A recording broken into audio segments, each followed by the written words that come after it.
খুব অদ্ভুতভাবে আমি জানতাম না যে আজকের বক্তৃতাটা শ্রীমৎ স্বামী স্মরণানন্দজির শারদ বক্তৃতা। এই মহারাজই কিন্তু আমাকে বলেছিলেন সাধু হও।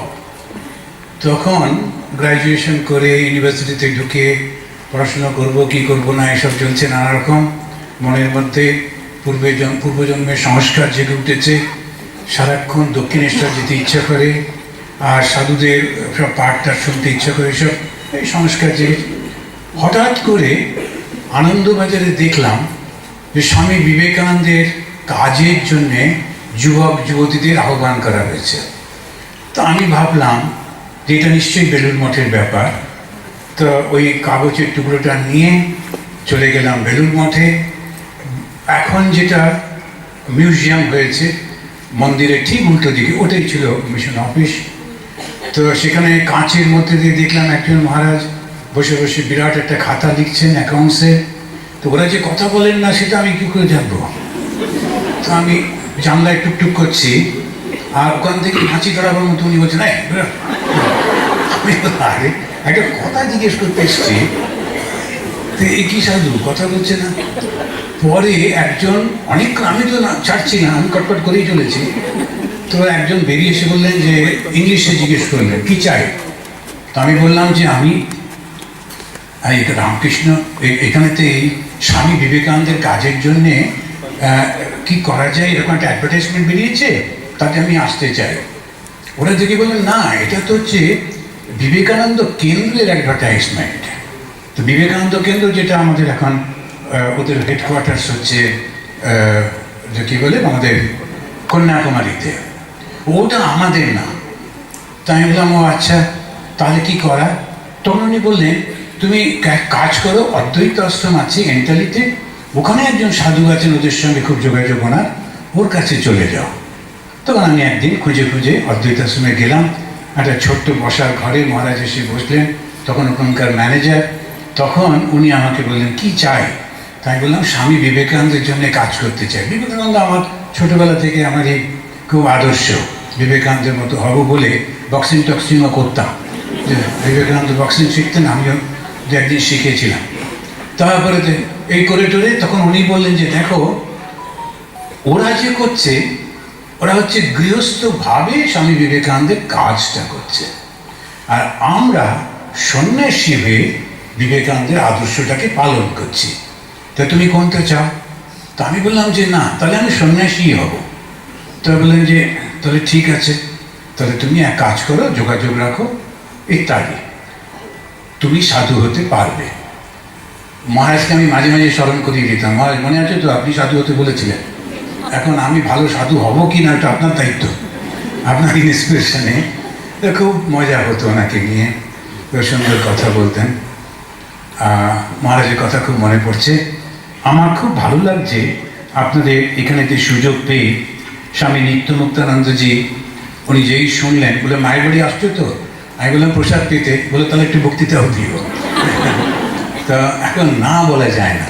তো ঠিক আছে মহারাজ, কোনো অসুবিধা নেই। আরেকটা কি জানেন, আপনাদের কি হয় কিছু জানি না, শুনে টুনে, আর আমার কথা শুনে কিছু হবে না সেটাও নিশ্চিন্ত, কিন্তু আপনাদের দেখে আমার ভীষণ ইন্সপিরেশন লাগে। কেন কি এত লোক ঠাকুরের কথা শুনতে এসছে, এত লোক মায়ের কথা শুনতে এসছে। তো আমার এরা কতজন ঠাকুরকে ভালোবাসে, মাকে ভালোবাসে, মাকে নিয়ে থাকে, কত ভালো লাগে। আবার এত সমস্যাও হয়, বেশ একটু ঠাকুরের গল্প মায়ের নামে চালাবো তার উপায় নেই, সঙ্গে সঙ্গে এটা বলে না না মহারাজ এটা ঠাকুরের ঘটনা, বুঝলেন। আরে সবার মধ্যে বলার কি দরকার, পরে বলো।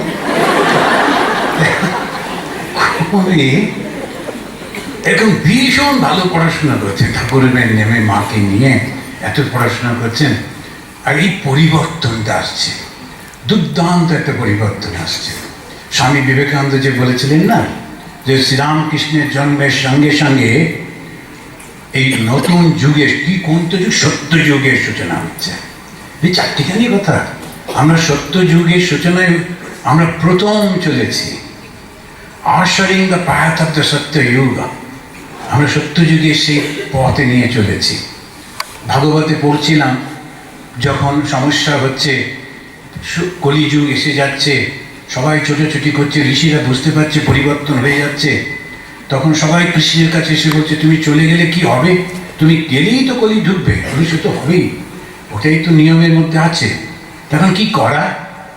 তখন উনি বললেন একটা হচ্ছে তোমরা গিয়ে যজ্ঞ করতে পারো, আর দ্বিতীয়টা হচ্ছে নৈমিষারণ্যে গিয়ে থাকো, যে নৈমিষারণ্যে বিষ্ণুর দৃষ্টি সারাক্ষণ থাকে, কলির প্রভাব সেখানে পড়বে না। উত্তর ভারতে একটা নৈমিষারণ্য আছে বটে, সেখানে কলির প্রভাব যথেষ্ট, তো ওইটা কিন্তু আসল নয়, আসল যেটা সেটা হচ্ছে এই মনটাই হচ্ছে নৈমিষারণ্য। আর সেখানেতে সারাক্ষণ যদি ভগবানের নাম চলতে থাকে, তাহলে কারো সাধ্য নেই, কলিরও সাধ্য নেই এতকে স্পর্শ করে। কলির হাত থেকে বাঁচতে গেলে একমাত্র উপায় হচ্ছে ভগবানের স্মরণ নেওয়া। আর এই স্মরণে কে আমাদের সাহায্য করেন? ভগবানের শক্তি। আজকে একটা সুন্দর এই কথা আমরা আলোচনা করতে চলেছি, একটা বিষয় আলোচনা করতে চলেছি, শুধু সুন্দর নয়, এটা অত্যন্ত গুরুত্বপূর্ণ। কেন কি ভগবানকে ডাকছি বটে, কিন্তু ভগবানের কোন অংশটা আমাদের সাহায্য করবে সেইটি হচ্ছে আসল। এখন একজন ডাক্তারের কাছে গেলাম, গিয়ে দেখলাম ডাক্তার ঘুমাচ্ছে, আমার অসুখ সারবে? এখন ওই ডাক্তার তার সমস্ত জ্ঞান থাকা সত্ত্বেও ও যদি ঘুমন্ত হয়, নিদ্রিত হয়, তাহলে তো আমার কোনো কাজে লাগবে না, ও শক্তিটা দরকার। এবারে ডাক্তারকে ডাকলাম, সে উঠলো, দেখলো, এবার তার জ্ঞানটা প্রকাশ করলো, শক্তিটার প্রকাশ হলো, এই শক্তিটাই তখন আমাকে সাহায্য করছে। তাহলে ডাক্তার আর তার শক্তি, ওর জ্ঞান এবং ক্রিয়া, এই দুটি যদি একসঙ্গে না হয় তাহলে কোনো কিছু লাগবে না, কাজে লাগবে। ভগবানও তাই, ভগবানের কাছে গেলাম, গিয়ে দেখলাম শিব বাবাজি শুয়ে আছেন, আমরা বসে বসে অপেক্ষা করছি কখন ওঠে, উঠছেই না। বিষ্ণুজির কাছে গেলাম, বিষ্ণু মহানন্দে সমুদ্রের উপর ঘুমাচ্ছে, ফুরফুরে হাওয়া, কি কথা, উঠুন, সে কিছুতেই শুয়ে উঠছে না। কিন্তু ওদের সেই যে শক্তিটা আছে, ওকে জাগ্রত করতে, ওর ভেতরের যে শক্তিটা, ভগবানের শক্তিও ঠিক তাই। ভগবানের শক্তি মানে ভগবানেরই শক্তিটা। সেই জন্যে কিরকম ভাবে ওরা থাকেন, যথাগ্নে দাহিকা শক্তি, আগুনের মধ্যে দহন করার যে শক্তিটা থাকে। ভগবান শ্রীরামকৃষ্ণের অনবদ্য ভাষায় তিনি বলছেন, আগুন আর তার দাহিকা শক্তিকে আলাদা করা যায় না, তেমনি ঈশ্বর এবং তার শক্তিকে আলাদা করা যায় না। তা আমরা এইখানেতে কয়েকটা পাচ্ছি ভগবান কাকে বলে। কথায় কথায় লোকে বলে ভগবান, ভগবান অমুক, ভগবান তমুক, ভগবান বললেই হলো না, কিন্তু ভগবান আমরা বলে দিতে পারি বটে, কিন্তু সেটাকে নেওয়া হবে না। তার কারণ হচ্ছে ভগবানের কতগুলো কোয়ালিটি দেখাতে হবে, তা না হলে হবে না। একটা স্টেথোস্কোপ ঝুলিয়ে ঘুরলেই ডাক্তার হওয়া যায়? লোকেরা ভাববে বটে, একটা সাদা অ্যাপ্রন পরে ঝুলিয়ে ঘুরে বেড়াচ্ছি, হ্যাঁ, লোকেরা বলবে ডাক্তারবাবু, আর আমার খুব খুশি লাগছে ডাক্তারবাবু বলছে। কিন্তু যেই বলবে একটু চিকিৎসা করে, অন্য কাছে যাও, আমি ব্যস্ত আছি। এখন সেটা তো হবে না, নিজের শক্তিটা তো চাই। সেজন্য ভগবান বললেই হবে না। ভগবান কাকে বলে?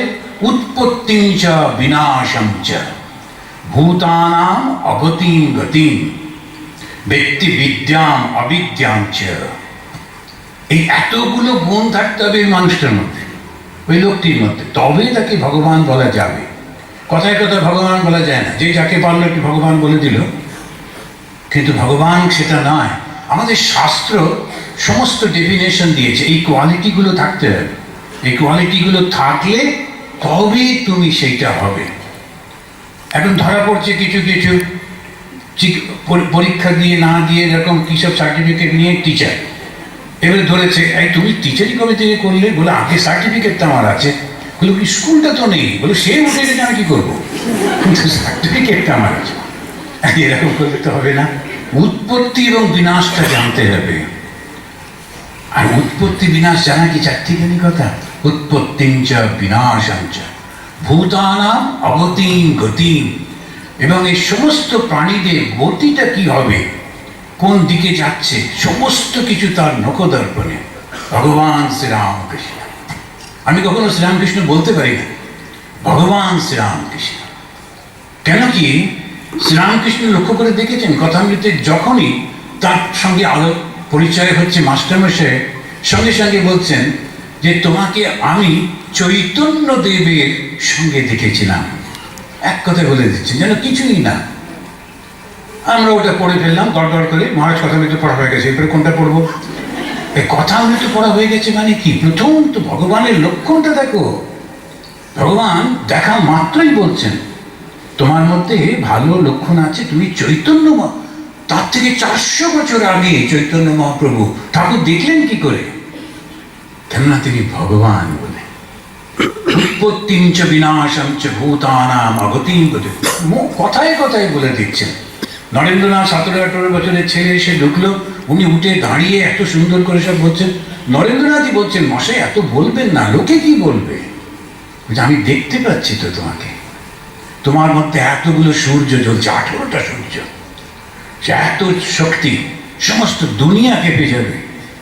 নরেন্দ্রনাথ নিজে বিশ্বাস করতে পারছেন না। শ্রীরামকৃষ্ণ এক কথা বলে দিচ্ছেন, সমস্ত দেখতে পেতেন, সমস্ত জানতে পারতেন। আমরা যারা ঠাকুরের কাছে এসেছি, ঠাকুরের ভাব নিয়েছি, নিশ্চিত জানবেন আমরা কিন্তু অনেক অনেক এগিয়ে আছি। অনেক, বহু জায়গায় ঘুরি তো, বহু জায়গায় দেখি, কত রকম সমস্ত ধর্মের নামে দেখি, আর তখন মনে হয় ওরে বাবা বেঁচে গেছি, ভাগ্যিস ঠাকুরের কাছে এসেছিলাম। এতটা সুন্দর, কেননা স্বয়ং ভগবান তিনি এই সঙ্ঘ প্রতিষ্ঠা করছেন। তো এই সঙ্ঘেতে তিনি, আমরা ভগবানকে যখন দেখছি ভূতানাম অগতিম গতিম ব্যক্তি বিদ্যাম অবিদ্যাম চ, কাকে বিদ্যা বলে কাকে অবিদ্যা বলে একদম পরিষ্কার, কেননা তারই তো সৃষ্টি। এক কথায় বললেন মাছ পান ত্যাগ, ত্যাগ নয়। আর লক্ষ লক্ষ লোক ওইটা নিয়েই মেতে রয়েছে। এখন বুঝতেই পারছে না কোনটা ত্যাগ করা উচিত, কোনটা ধরা উচিত। ভগবান যদি হতেন পরিষ্কার পরিষ্কার করে দিতেন এইটি করতে হয়, এটি করতে নেই। কোনটা বারণ করলেন? কাম কাঞ্চন। কাম কাঞ্চন থেকে দূরে থাকো। কামনা, বাসনা, ইচ্ছা, এই সমস্তগুলো আমাদেরকে পাগল করে দেয়, আর সেইটিকে করতে গিয়ে আমরা অনেক ভুল কাজ করে ফেলি। ভগবান বলেন ওইটি করো না। শূকরের মাংস খেয়েও যদি ঈশ্বরের মন থাকে সে ধন্য, ভগবান বলছে। এই কারণে অন্য কে কি বললো না বললো ওটা কথা নয়, যদি ভগবানের এটা মনে হতো তাহলে তিনি নিশ্চয়ই বারণ করতেন। যদি শ্রীরামকৃষ্ণ স্বয়ং ভগবান, তিনি যেগুলো বলছেন আর বলছেন যে ও আমার শক্তি, শ্রী শ্রী মাকে দেখিয়ে বলছে ও কি যে সে, ওই আমার শক্তি। আসবো সেই কথায়। কিন্তু যখন এই স্বয়ং ভগবান তিনি কখনো কখনো রূপ ধারণ করেন, করার পরে ওই তিনি সেই ভগবান আর শক্তিকে খুব সুন্দর একটা খেলা চলতে থাকে। জগৎটা তো তারই সৃষ্টি, তিনিই তো করেছেন। এখানে শিব ভক্ত যারা, তারা ওরা বলেন শিব হলেন চিতি শক্তি। চিতি শক্তি মানে চৈতন্য শক্তি। এই চৈতন্য শক্তি তিনটে থাকে, ইচ্ছা, জ্ঞান আর ক্রিয়া। আমি প্রথম হচ্ছে একটা ইচ্ছা চাই আমি এটা করব, তারপরে জ্ঞান চাই কেমন করে করব, তারপরে সেটাকে করা। এই তিনটেই ভগবানের মধ্যে থাকে, ইচ্ছা, জ্ঞান আর শক্তি। এটা হচ্ছে চিতি শক্তি, শিবের মধ্যে এটা রয়েছে। মনে হলো আমি জগৎটা সৃষ্টি করব। আমার খুব মাঝে মাঝে মনে হয় এই ঠাকুর যেখানে জন্মেছেন, মা জন্মেছেন, স্বামীজি এবং ডাইরেক্ট ডিসাইপলসরা, এই প্রত্যেকটা ডিস্ট্রিক্টকে যদি সুন্দর করে করে দিতে পারতাম। ইচ্ছা, এটা ইচ্ছাটা হলো, কিন্তু কেমন করে করব সেই জ্ঞান এবং ক্রিয়া করতে গেলে যে ক্ষমতা ওটা নেই। সুতরাং ওই ইচ্ছাটা রয়েছে বটে, সেটা হচ্ছে না। ভগবান শ্রীরামকৃষ্ণদেব যেখানে জন্মেছেন সেটা তো একদম স্বর্গের মতো থাকতে হবে। ওখানকার মানুষটা কেন দুঃখ পাবে? ভগবানের জায়গায় জন্মেছে, শ্রী শ্রী মায়ের জায়গায় জন্মেছে, ওরা একদম সব থেকে সুন্দর থাকবে, কেন থাকবে না? কিন্তু পারে না। তার কারণ বুঝতে পারে না, যে সেই কারণে পারে না। আমরা এই চিতি শক্তির এই কাজটা যিনি সৃষ্টি করছেন, তো ওরা বলে শিব হচ্ছেন প্রকাশ। একটা টার্ম ব্যবহার করছে, প্রকাশ। প্রকাশ মানে লাইট। আর শক্তিটা কি? ওরা বললো বিমর্ষ, রিফ্লেকশন। আমাদের এই যে শক্তিতে জগৎ সৃষ্টি হয়েছে, সেটা কিন্তু সম্পূর্ণ রিফ্লেকশন, সত্যি সত্যি হয়নি। এখন বুঝতে পারছি না, মনে হচ্ছে কি করে এটা বলছেন, রিফ্লেকশন কোথায়? আমার খিদে পাচ্ছে, ঘুম পাচ্ছে, এটা দুঃখ হচ্ছে, আনন্দ হচ্ছে, আমি কি রিফ্লেকশন কি করে হবে? কিন্তু সত্যিকারের এটা একটা রিফ্লেকশন। এটা শিবের একটা জ্ঞান থেকে বলছেন। এইটা স্বামী বিবেকানন্দের সেই কথাটা মনে আছে, উনি বলছেন, তোমাদের সমাজ সে বিরাট মহামায়ার ছায়া মাত্র। এই শক্তিটা শব্দটা ব্যবহার করলেন, ছায়া মাত্র। সত্যি সত্যি না, মহামায়ার ছায়া মাত্র। আমার একটু ঝগড়াও আছে এখানে। সেটা কি, শিব বড় না শক্তি বড়, এটা সবসময় একটু চলে। তো এই জন্যে এই শিব আর শক্তি একটা ঝগড়া সবসময়। তখন শঙ্করাচার্য একটু শক্তির দিকেই দেখছি উনি সাপোর্ট করছেন। উনি বলছেন, শিব সত্তা যুক্ত যদি ভাবতি, শিব অর্থাৎ জ্ঞান যদি শক্তি বা ক্রিয়ার সঙ্গে যুক্ত হয়, তখন শাক্ত প্রভাবিত, তখন ঠিক ঠিক কাজ হয়। তা নাহলে তো কাজ হবে না। নচেত অবাম দেব নকলু কুশল স্পন্দিতুম অপি। যদি শক্তিটা না থাকে, তাহলে কিন্তু ওই শিব নড়তেও পারবেন না, নড়াচড়া করতে পারবেন না। সুতরাং শক্তিটা, অনেক শক্তি থাকে, এবং সেই শক্তিটার জন্যে শিবকে আমরা জানতে পারি। এখন 4টে মাতাল, 5টা মাতাল যাচ্ছিল, তো একজন দেখলো যে 5 জন আছি আর একটা ঘাট পড়ে আছে, শুধু শুধু আমি হাঁটি কেন চালাচ্ছিল, টাপ করে পড়ে গেল। এবং 4 বন্ধু বললো, আরে ও পড়ে গেছে, চল ওকে, বোধহয় মরেই গেছে, মাতাল তো ভাবছে, চল ওকে নিয়ে যাই শ্মশানে। তো খাটে তুলে 4 জনে মিলে চলেছে, মাঝরাত্রি। আর ও শুয়ে শুয়ে যাচ্ছে সুন্দর আকাশ দেখতে দেখতে। এবার একটা জায়গায় এসে ওই 4 জনে কনফিউশন, যে আমরা কোন দিকে যাব। ওই যে এটা হচ্ছে কোন তলা, ওই যে শ্মশানে এখানে যে পড়ায়, হ্যাঁ, নিমতলা যাবো না আর একটা কি তলা, কেওড়া তলা। নিমতলায় যাবো না কেওড়া তলায় যাবো, ওটা নিয়ে 4 জনে। ওপর থেকে শুষে বলছে, নিমতলাও চিনি কেওড়া তলাও চিনি, কিন্তু বলতে পারছি না, কেন আমি মরা তো। ওখান থেকে বলে যাচ্ছে নিমতলা কেওড়াতলা সবই সে জানে, কিন্তু করতে পারছে না। তার কারণ ওই শক্তিটা যুক্ত হয়নি। তেমনি ভাবে ভগবান শিব তিনি শুয়ে আছেন বটে, যদি শক্তি সম্পন্ন না হয়, যুক্ত না হয়, ক্রিয়া করবে না, তখন কি হবে? তখন কিন্তু সমস্ত কিছু বিলয় হয়ে যায়। যখন কোনো ক্রিয়া থাকে না, তখন একদম সৃষ্টির আগে সে একটা অসাধারণ অদ্ভুত অবস্থা হয়, যখন কোনো কিচ্ছু নেই কিন্তু সব কিছু রয়েছে। তো শিব সম্পর্কে বললেন, আমাদের ঠাকুরের সেই গল্পটা মনে আছে? উনি বসে বসে মজা করে মা রয়েছেন কাছাকাছি, ঠাকুর বসে আছেন, আর সেই সময় ওখানে গৌরীমা এসছেন। গৌরীমা একটু পড়াশোনা জানতেন, তখনকার দিনে মেয়েদের মধ্যে গৌরীমার আশ্রমে একটু যাবো, আমি আগে কখনো যাইনি বোধহয়। তো ওই গৌরীমার ওখানেতে ওকে দেখি ঠাকুর বলে, নাই বলতো আমাদের মধ্যে কে বড়? গৌরীমা ভীষণ বুদ্ধিমতী, সঙ্গে সঙ্গে দেখলেন যে একে রাগানো যাবে না, ওকেও না বলা যাবে না, তো কি করা যায়? তখন উনি একটা সুন্দর কথা বলেছিলেন, লোকের বিপদ হলে ডাকে মধুসূদন বলে। মধুসূদন হচ্ছে কৃষ্ণ। তো লোকের বিপদ হলে তোমাকে ডাকে, কিন্তু তোমার বিপদ হলে কি করো? তোমার বিপদ হলে বাঁশিতে ডাকো রায় কিশোরী। এখন এই যে কথাটার মধ্যে দিয়ে বোঝালো যে তুমি বিপদ থেকে বাঁচতে গেলে ওই তোমার শক্তিকে ডাকতে হবে।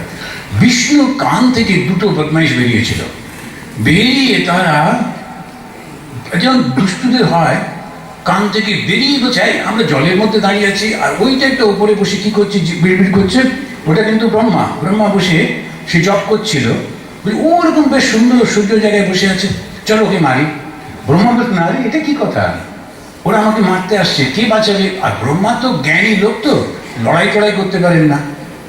তখন বিষ্ণুজি বলছেন, স্যার উঠুন, কি আমাকে এটা মারতে আসছে। বিষ্ণু ঘুম থেকে উঠলেন, উঠে বললেন, আচ্ছা ঠিক আছে, চলো একটু লড়াই করি। বিষ্ণুকে আপনার ভেবে দেখুন, ওটা বলছে 5,000, আচ্ছা ধরে নিলাম 5 ঘন্টা, প্রচন্ড যুদ্ধ হলো, হারাতে পারলেন না। কেন? ওটা বিষ্ণুরই শরীরের তো কেউ, সেই জন্যে বিষ্ণুর থেকেই তো সৃষ্টি হয়েছে, সেই জন্যে বিষ্ণু স্বয়ং ওদেরকে হারাতে পারছেন না। আর এই কানের ময়লা মানে কোনটা? মিথ্যা যে কথাগুলো রটে যায়, ওইটা কিছুতেই মরতে চায় না। একবার যদি মিথ্যা কথা রটে যায়, একেবারে তাকে কিছুতেই মেটানো যায় না। ছেলের নামে যদি মার কাছে এসে বলে, মাও বিশ্বাস করতে শুরু করে দেয়। এতদিন ধরে ছেলেকে দেখেছে, তবুও বলে, ওরা বলছিল বুঝলি, তুই কি বাবা সত্যি করেছিস? বলে আমি বলছি তো। আমাদের একজন মহারাজ ছিলেন, কেউ যদি ওকে প্রথমে গিয়ে কিছু বলে দিত, বাস ওটা ওনার মাথায় থাকতো, তারপরে যার সম্পর্কে সে বললেও শুনবে না। তো এমন হয়েছে যে আমাকে সম্পর্কে একজন বলেছে, আমরা তো কলকাতার ছেলে স্বাভাবিক, তখন একটু নকশাল টকশাল হলে সবাই মিলে তাক পড়ে যেত। ও কিভাবে যেন ওকে বলেছে যে এই সাধুটি, ও কিন্তু আসলে নকশাল ছিল। উনি যখনই আমি কার কোথাও যেতাম, ওনার সঙ্গেই যেতাম, উনি খুব গর্ব করে বলতেন, this boy that you see, he was a Naxal leader. মহারাজ, এটা খুব বড় ভালো জিনিস না, নকশাল লিডারটা বেশ খারাপ কথা। এখন আর আমি জীবনে কোনোদিন ওই সমস্ত করিনি, আমি বলছি তো। বলছে না, হিসে মানে হিসে মানে কি, আমি তো বলছি। কিন্তু উনি শুনবেন না। অনন্যানন্দজি খুব অসাধারণ মানুষ ছিলেন, খুব সরল সাদা শিবে, খুব জ্ঞানী মানুষ। তো এইটা হচ্ছে শিবেরও তাই, ভগবানের কথা যখন বিষ্ণু ভগবানেরও তাই। এখন কি করা যায়? তখন এসে তার শক্তি স্মরণ নিতে হলো, তারই শক্তি। সে এসে বলল, আচ্ছা আমি তোমার থেকে ওদেরকে আলাদা করে দিচ্ছি, এই দুটি বদমাইশকে তোমার থেকে আলাদা করে দিচ্ছি। কি করে আলাদা করবে? অহংকার দিয়ে দিলাম। আমরা ঈশ্বরের থেকে আলাদা হয়ে যাই কখন? অহংকার হলে। অহংকার হলে। যতক্ষণ অহংকার থাকে না, আমি ঈশ্বর থাকি, ঈশ্বরের মধ্যে থাকি। কিন্তু যে মুহূর্তে অহংকার আসে, আমি বোধ আসে, তার সঙ্গে সঙ্গে আলাদা হয়ে যায়। আর সেই কারণেতে এই সমস্যাগুলো হয়। আমরা আলাদা হয়ে গেলাম ঈশ্বরের থেকে অহংকারের মাধ্যমে। ওর মাধ্যমে উনি বললেন যে ওদের মধ্যে অহংকার ঢুকিয়ে গেলেন। বিষ্ণু গিয়ে বললেন, তোমরা দারুণ যুদ্ধ করো, খুব ভালো, আমার খুশি লাগছে। ওরাও বললো, আমরাও তোমার সঙ্গে যুদ্ধ করে খুব খুশি হয়েছি, চলো একটু রেস্ট নিয়ে আবার করবো, কাজ নেই তো, যুদ্ধটাই আছে, তখন লড়াই করব। তখন বিষ্ণু বললেন, আচ্ছা তোমাদের মারা যায় কি করে? ওরা বলে দিল, অহংকার তো, সেই জন্য মুগ্ধ হয়ে, আমাদের মারতে গেলে এই করতে হবে, দিন থাকবে না, রাত থাকবে না, জল থাকবে না, তারপরে শুকনো জায়গা থাকবে না, এরকম এরকম করে। আচ্ছা ঠিক আছে, বিষ্ণু সেই সব ব্যবস্থা করে, তাহলে কে শক্তি দিল? ওই শক্তি ওনাকে মাধ্যমে এইটা করতে পারলেন। তা সেই জন্যে তোমার বিপদ হলে বাঁশিতে ডাকো রায় কিশোরী। তো ভগবানের শক্তি ভগবানের থেকে কি আলাদা? দুটো মত আছে। একটা মত বলে, হ্যাঁ অবশ্যই আলাদা, অবশ্যই আলাদা, না হলে কি করে হবে? তিনি আলাদা, সঙ্গে থাকেন বটে, কিন্তু আলাদা একটা এন্টিটি আছে। সেটা কি হলো?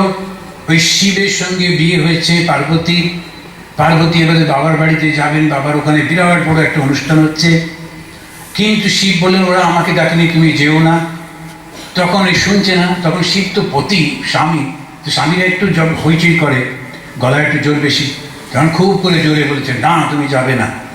তারপরে উনি দেখছেন সে পার্বতী সাধারণ পার্বতী না, দশমহাবিদ্যা।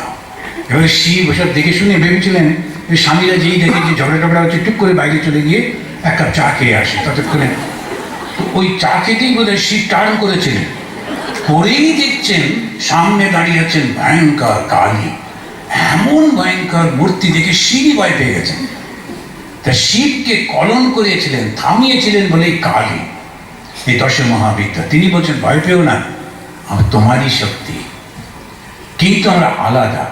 সেই জন্য তন্ত্রে শক্তিকে আলাদা ধরা হয়। বেদান্তে বলে না, ওটা মায়া এবং ভগবানের সঙ্গেই থাকে, এবং দ্বৈতভাবেও তাই বলা হয় ভগবানের শক্তি থাকে।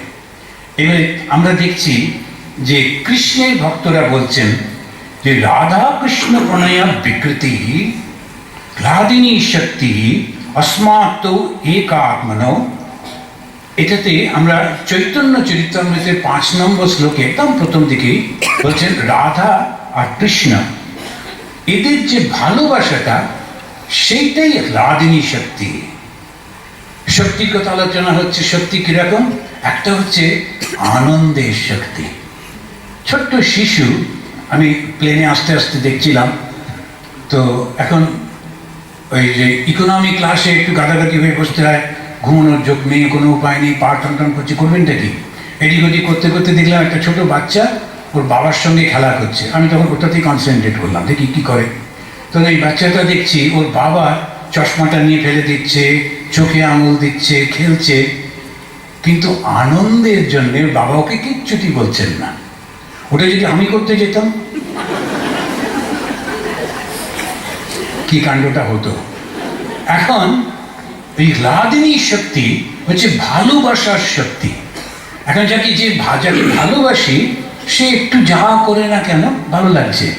ছোট বাচ্চাটা চশমাটা বারবার খুলে খুলে ফেলে দিচ্ছে, তারপরে করছে, এটা ক্লাদিনী শক্তি। ভগবানকে যখন ভালোবাসি তখন অত কিছু ভাবতে হয় না।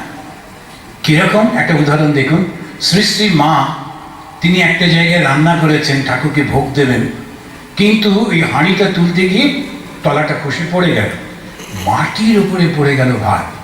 শ্রী শ্রী মা উপর থেকে ভাতগুলো নিয়ে নিয়ে বলছেন আজকে এই ব্যবস্থা, আর দেরি করে নতুন করে রান্না করা যাবে না, ছেলেরা অনেকক্ষণ ধরে না খেয়ে রয়েছে, তোমাকে খাইয়ে ওদেরকে খাওয়াতে হবে, আজকে এইটাইতেই খাও।